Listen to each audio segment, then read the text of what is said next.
আচ্ছা গাইস, তো খেয়াল করো, পি সমান সমান এফ বাই এ সমীকরণে এফ এর মান যদি বেশি হয় তাহলে পি এর মান কেমন হবে? অনেকে হয়তো বুঝে ফেলছো যে বিষয়টা কী। মানে দেখো, পি এর সাথে এফ এর কীরকম সম্পর্ক, অর্থাৎ পি আছে তোমার চাপ এবং এফ কী বলো তো, এফ আছে তোমার বল। তো এই যে চাপ এবং বল, এই দুইটার মধ্যে কীরকম সম্পর্ক তোমরা কি বলতে পারবা? এই দুইটার মধ্যে আছে তোমার সমানুপাতিক সম্পর্ক। অর্থাৎ তুমি যদি এফ এর মান বাড়াও, মানে কি, মানে তুমি যদি বল বেশি বেশি প্রয়োগ করো এই একক ক্ষেত্রফলের উপর, তাহলে তোমার চাপটাও বাড়বে।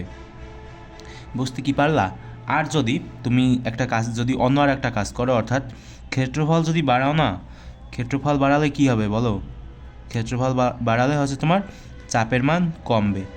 কারণ কি? কারণ এই যে পি এর সাথে এর কি সম্পর্ক? ব্যস্তানুপাতিক সম্পর্ক।